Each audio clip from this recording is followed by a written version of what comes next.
Hello जी, आप सब कैसे हैं। Welcome to my YouTube channel. आज के इस व्लॉग में हम लोग बात करेंगे कि शेंजन का वो कौन सा कंट्री है जिसके लिए अगर आप अप्लाई करेंगे तो आपको वीज़ा जो है वो इजीली मिल सकता है। मैं 4 कंट्रीज़ को आइडेंटिफाई कर चुका हूँ जिसके जो वीज़ा रेशो है इस वक्त सबसे ज़्यादा अच्छी है और बेस्ट है। तो मैं आप लोगों को भी यही कंट्री रिकमेंड करूंगा और आप लोगों को बताता हूं कि आप लोग कैसे अप्लाई कर सकते हैं और आप लोग बगैर एजेंट के कैसे अप्लाई कर सकते हो, और अगर आपको एजेंट की भी ज़रूरत पड़े तो आप कौन से एजेंट को अपना फाइल दे सकते हैं। नाज़रीन देखो, मेरा एक 2 साल का एक्सपीरियंस है। मैं खुद भी यूरोप में मौजूद इस वक्त। अभी पिछले वीक मैं स्पेन में था, अभी इस वक्त मैं पुर्तगाल में मौजूद हूँ और मैं वहाँ पे इमिग्रेशन को भी देखता हूँ, साथ साथ मैं विजिट वीज़ा से रिलेटेड भी फाइल बनाता हूँ। तो इसलिए मेरा जो नज़र हमेशा रहती है कि कौन सा कंट्री है जो पाकिस्तानियों के लिए ख़ासकर उनका वीज़ा ज़बरदस्त है। हमेशा पहले नंबर पे मेरे नज़र में वो कंट्री है स्पेन, क्योंकि स्पेन के जो वीज़े हैं वो मैंने काफ़ी लोगों को अप्लाई किया है और काफ़ी लोगों के वीज़े लगे हैं और वो स्पेन में मौजूद है। कई लोगों ने अच्छा खासा अभी जॉब भी कर रहे हैं, बिजनेस भी कर रहे हैं। और इसके अलावा जो दूसरे नंबर पे है वो है ऑस्ट्रिया। ऑस्ट्रिया हमेशा मेरा फेवरेट रहा है। उसके बाद जर्मनी मेरा फेवरेट था, लेकिन जर्मनी ने अब थोड़ा वीज़ा के मामले में अपने जो रूल्स है वो थोड़ा सख्त किया है। पहले नरमी थी उसकी वीज़ा में, लेकिन अब थोड़ा कम है। और उसके अलावा चौथे नंबर पे है वो है नीदरलैंड। ठीक है, नीदरलैंड भी इस वक्त बहुत ही एक खूबसूरत कंट्री है।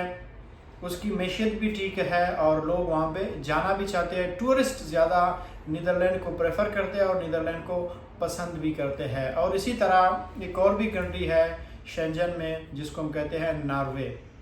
डेनमार्क भी थोड़ा बहुत ठीक है, लेकिन नॉर्वे उससे पहले आता है पाकिस्तानियों को वीज़ा देने में, खासकर जिनका प्रोफाइल थोड़ा बहुत स्ट्रॉन्ग है, जो बिजनेस करते हैं, जो बैंक स्टेटमेंट को अच्छा खासा शो कराते हैं। और इसके अलावा मैं अगर आपको बता दूं कि ये जितने भी कंट्रीज़ मैंने आपको बताया, इसके लिए आपके पास कौन से डॉक्यूमेंट्स होनी चाहिए जिसकी बुनियाद पे आपको वीज़ा मिल सकती है, या फिर कौन से डॉक्यूमेंट्स मैं अपने क्लाइंट्स के लिए लगाता हूं और किस तरह मैं उनको सपोर्ट करता हूं। तो सबसे पहले मेरे नज़र में जो मेन इम्पॉर्टेंट चीज़ है वो है आपका बैंक स्टेटमेंट। अगर आपका पास बैंक स्टेटमेंट हो गया और दूसरे नंबर पे आपको कोई अच्छा कंसल्टेंट पाकिस्तान में मिल गया, चाहे पाकिस्तान, दुबई, सऊदी अरब कहीं से भी हो, तो उसी से आपका जो केस है वो समझो 90% कामयाब हो गया। क्यों? बैंक स्टेटमेंट का यहाँ पे बड़ा अच्छा रोल होता है। यहाँ के लोग होते हैं वो सबसे ज़्यादा इस चीज़ को देखते हैं कि भाई अगर आप एक प्लान उनको दे रहे होते हो, तो इसी तरह मैं रिसेंटली आज भी अपने क्लाइंट से बात कर रहा था पुर्तगाल की D2 वीज़ा से रिलेटेड। मैंने उनको बताया कि भाई अगर आप D2 वीज़ा अप्लाई करेंगे तो एक प्लान आप देंगे। भाई आप D2 अगर बिजनेस के लिए आएंगे तो क्या बिजनेस करेंगे आप यहाँ। इसी तरह विजिट वीज़ा के लिए भी अगर आप आना चाहते हैं एज ए टूरिस्ट, तो आपने उनको एक ट्रेवल प्लान देना होता है। आपने एक कवर लेटर उनको बना के देना होता है कि भाई आपका पर्पस क्या है। ज़्यादातर पाकिस्तान के जितने भी कंसल्टेंट्स हैं ना, उनको अगर नाकामी मिल रही है, वीज़ा रेशो उनका ठीक नहीं है, तो सिर्फ और सिर्फ एक ही रीज़न है, वो यही है कि वो ट्रैवल प्लान और कवर लेटर सही से नहीं बना सकते हैं। उनकी जो कवर लेटर है उनके बैंक स्टेटमेंट के साथ, उनकी बाकी चीज़ों के साथ मैच नहीं कर रही होती है। और मैं अगर अपने क्लाइंट्स के लिए जब भी काम करता हूं, मैं सबसे पहले इन चीज़ों को देखता हूं कि भाई अगर एक बंदा है जिसके लिए मैं अप्लाई कर रहा हूं, मैं ऐसे करता हूं जैसे कि मैं आपको ही रिप्रेजेंट कर रहा होता हूं। तो उसमें आपका बैंक स्टेटमेंट मैं लगाता हूं। बैंक स्टेटमेंट अगर आपका ठीक होता है तो मैं ज़्यादातर केस लेता हूं, अगर नहीं होता है तो वो केस ही मैं नहीं लेता हूं।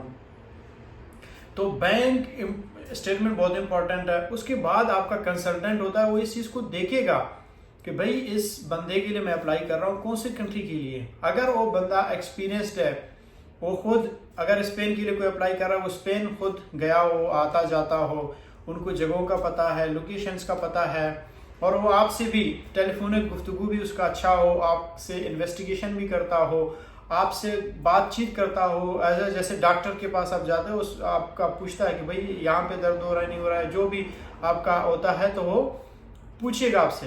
तो कंसल्टेंट का भी रोल वही होता है, एक डॉक्टर एक साइकोलॉजिस्ट का। वो जब आपका इंटरव्यू लेगा, आपको पहचानेगा, जानेगा, तो फिर उसी के मुताबिक आपके लिए कवर लेटर बनाएगा। वो कवर लेटर में आपके बारे में सब कुछ बताएगा कि भाई ये मैं हूँ, मैं आ रहा हूँ आपके मुल्क में, क्यों आ रहा हूँ, कब आ रहा हूँ, मैं करता क्या हूँ, मैं कहाँ से ताल्लुक़ रखता हूँ, मैं आऊँगा वापस कैसे आऊँगा, मैंने किस तरह अपना बिजनेस बनाया है, मेरे क्या इंटेंशंस है, कितने दिन के लिए मैं वहाँ पे रहूँगा, और पैसे कहाँ से मेरे आए हैं, मैं कितने पैसे लगाऊंगा, होटल के लिए मैं कितने लगाऊंगा, मैं फ्लाइट के लिए कितने लगाऊंगा, ये सारी चीज़ें वो बना के आपको देगा।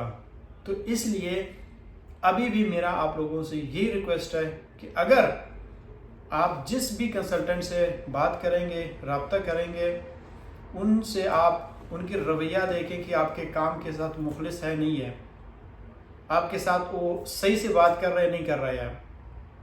अगर कंसल्टेंट ने आपको बाव नहीं दिया, आपके कॉल को खुद रिस्पॉन्ड नहीं कर रहा है, किसी और क्या कहते हैं टाइम नहीं दे रहा है, तो आप वहाँ से समझ जाना कि भाई अब मेरा यहाँ पे कोई काम नहीं है। दूसरे कंसल्टेंट के पास जाएं, तीसरे के पास जाएं, जब तक आपको ऐसा बंदा नहीं मिलता है जिसके आपको लगे कि भाई ये मेरा काम कर सकता है, ये मेरे काम को ईमानदारी के साथ होन करेगा, ये मेरे पैसे ज़ाया नहीं होने देगा। क्योंकि जो वीज़ा कंसल्टेंट होता है उसका एक वीज़ा देना उसके हाथ में नहीं होता है, लेकिन कम से कम उसको इतनी मुखलिसी दिखानी चाहिए, आपका फाइल सही से रेडी करें, आपके डॉक्यूमेंटेशन पे वो काम करें, आपके काम को तवज्जो दे दें। जब ये चीज़ें होंगे तब आपके काम जो केस है वो 90-100% तक चला जाएगा। कई लोग मुझे पूछते हैं कि स्पेन के केस के चांसेस कितने हैं। मैं उसको कहता हूँ यार चांसेस होते नहीं है, चांसेस बनाए जाते हैं। जो डॉक्यूमेंटेशन आपका कंसल्टेंट बनाएगा तो उसी में आपके चांसेस होते हैं। तो नाज़रीन, अगर आपको कोई भी कंसल्टेंट नहीं मिलता है तो मैं नहीं कहता हूँ आप काम मुझसे करवाओ। इन केस अगर आप मुझसे काम करवाना चाहेंगे तो मेरा नंबर डिस्क्रिप्शन में मैंने दिया हुआ है, उस नंबर से आप मुझसे रब्ता कर सकते हैं।